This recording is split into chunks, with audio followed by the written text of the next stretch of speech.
Então vamos lá. Meu Deus, doutor, o senhor falou em cura de uma e cura de outra. Cura parece uma palavra um pouco proibida, como quando falamos de Quando saúde. você usa remédio, essa palavra é proibida, porque remédio remedia. Quais seriam, de fato, os índices laboratoriais que determinam se você é um diabético ou está diabético?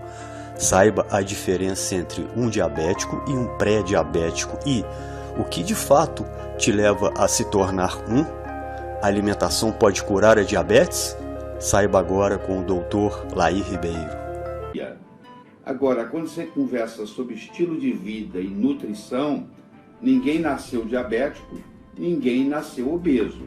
Então, se você não nasceu diabético nem obeso, é porque houve um momento que você fez alguma coisa errada e que, se você corrigir esse errado, o corpo tem a sua própria inteligência, a sua própria energia vital e faz isso voltar. Na diabetes, na realidade, nós temos 3 tipos. Temos diabetes tipo 1, diabetes tipo 2 e diabetes tipo 3. A diabetes tipo 1 é uma diabetes que ocorre por falta de insulina. A diabetes tipo 2 é uma diabetes que a gente tem por excesso de insulina.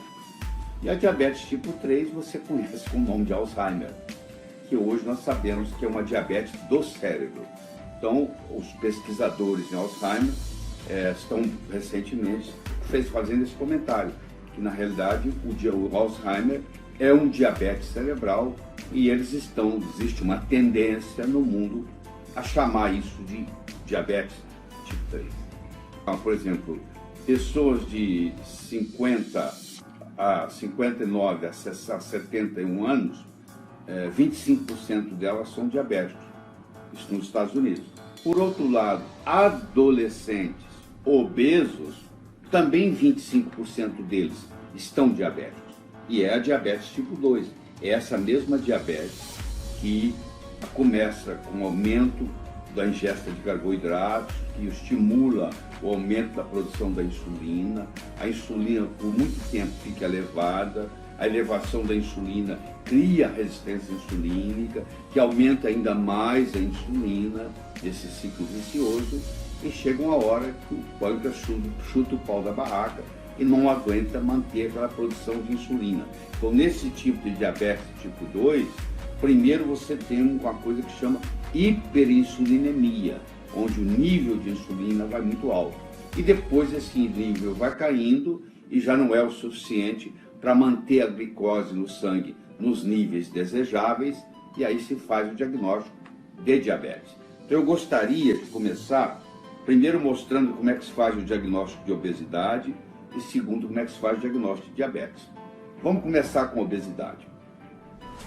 O modo mais simples, não é totalmente preciso, mas mais simples de você fazer isso em casa é a chamado índice de massa corpórea, que é muito simples. Você sobe na balança, pega o seu peso. Você mede a sua altura.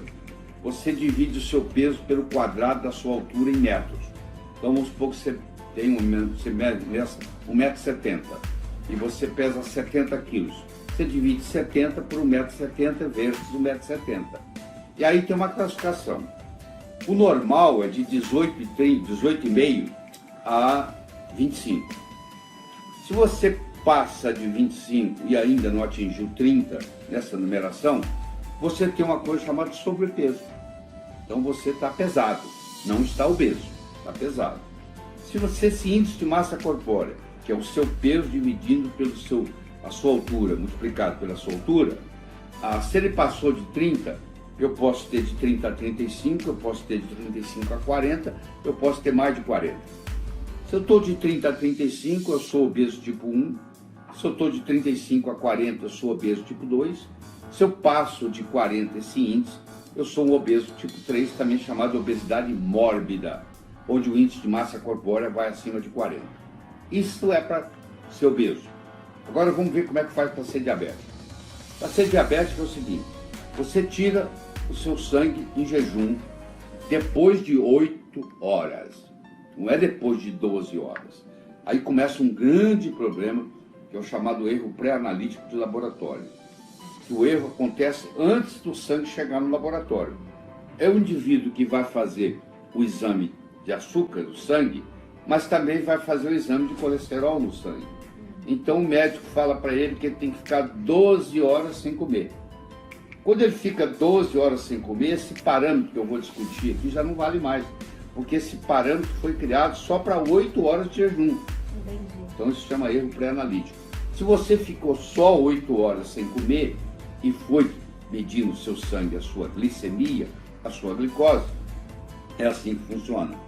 Na sua glicose de manhã cedo, depois de 8 horas de jejum, se você passar de 125 microgramas por decilitro, você é classificado como diabético. Ou mesmo que você não tenha passado de 125 miligramas por decilitro na sua glicemia de jejum, se em qualquer momento do dia, depois de uma refeição, depois de um almoço, depois de um jantar, você passar de 199 miligramas por decilitro, ou se você fez um chamado teste oral de tolerância à glicose, onde eles pegam 75 gramas de açúcar e coloca dentro de um copo d'água, mistura e põe 300 ml de água, que é mais do que um copo, e você bebe, e você durante as próximas 2 horas, se em qualquer momento, durante essas próximas 2 horas, o seu sangue passar de 199 miligramas por decilitro de glicose, você está diabético. Então eu acabei de discutir com você o que é ser diabético e o que é ser obeso. Mas eu mostrei para você que quando você é obeso, você pode estar numa categoria de sobrepeso. Você não é normal, mas também você não é obeso. Você é sobrepeso.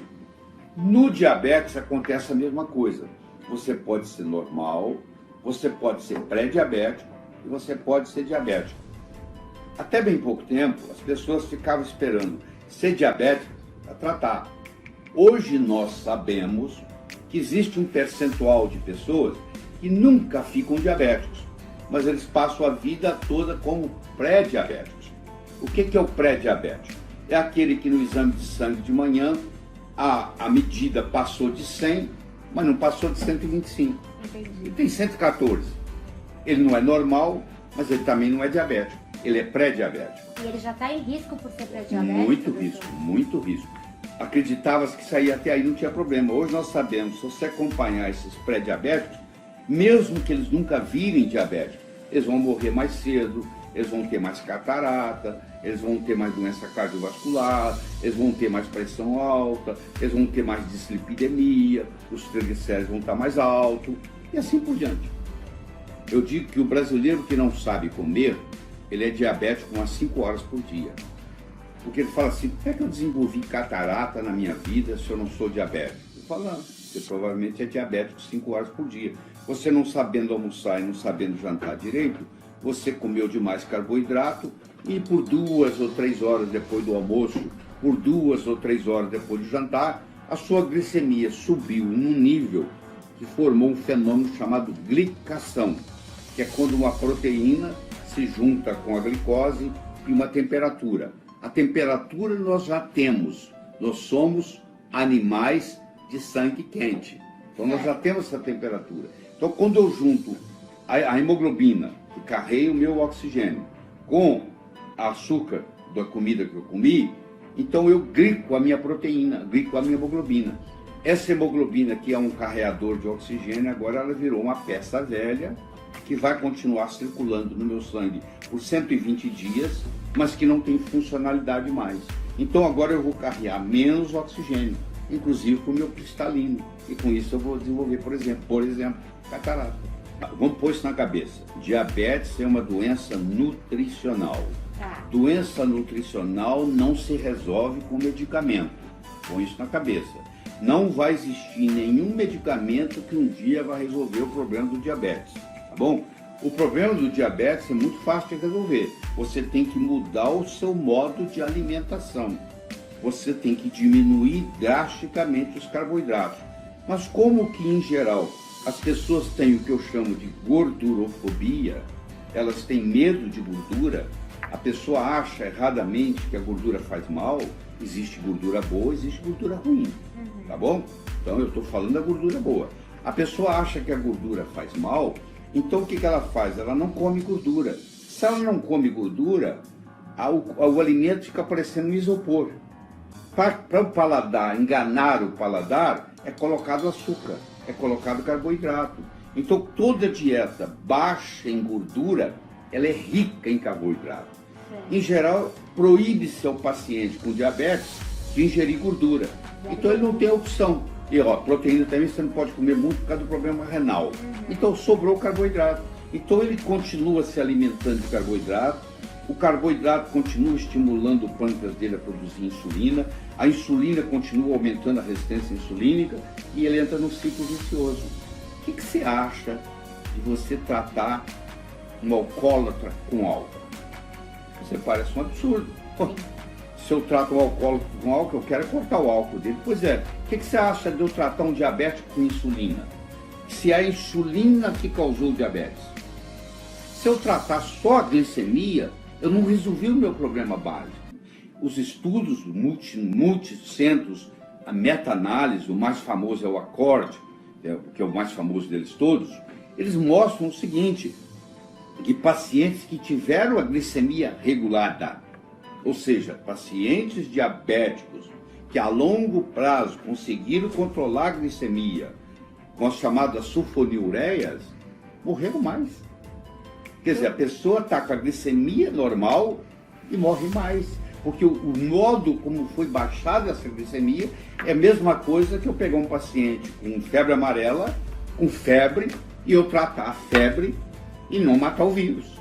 Então ele vai morrer, claro, com a febre normal, sem febre, porque eu tratei a febre dele. Então se você entender que a glicemia na diabetes é um sintoma, isso muda tudo.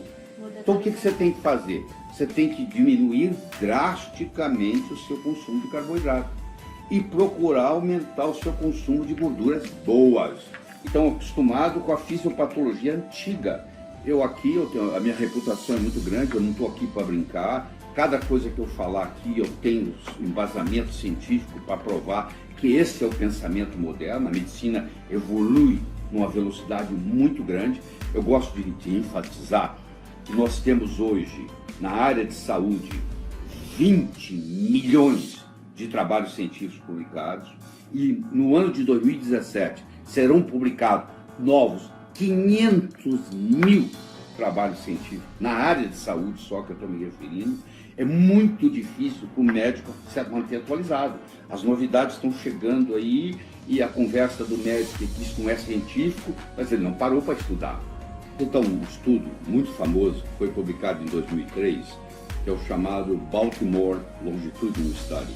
O estudo longitudinal de Baltimore pegou 437 pessoas entre 50 e 60 anos saudáveis e acompanhou essas pessoas por 10 anos e mostrou que mais da metade delas ou ficaram pré-diabéticos ou ficaram diabéticos. E quando acompanha os pré-diabéticos, eles têm muitas complicações. Então esse conceito de esperar a casa pegar fogo para chamar o corpo de bombeiros não dá. Você tem que começar um processo antes. E não necessariamente é no caminho do remédio. Tá. Existem remédios muito interessantes na diabetes. Por exemplo, eu vou dizer que a metformina, por exemplo, tem o seu lugar. Porque a metformina, ela diminui a resistência insulínica, entendeu? Ela diminui a glicogenólise, que é a quebra do glicogênio para produzir glicose. Ela aumenta a sensibilidade do receptor e assim por diante. Mas ela também tem um preço. Ela, em doses mais de 1000 miligramas por dia por mais de um ano, ela faz uma exfoliação de B9, de B12, de coenzima Q10. Nada importante. Não, causa uma naturopatia causada por metformina. Certo. Então não é eu simplesmente sou pré-diabético e agora vou começar a tomar a metformina. Eu acho que o caminho não é esse. Eu acho que o caminho eu tenho que diminuir o meu índice de massa corpórea, ou seja, eu tenho que trazer abaixo, pelo menos abaixo de 25, né? Que é de 18,5 a 25, e eu tenho que trazer a minha glicose em jejum, o ideal, pelo Dr.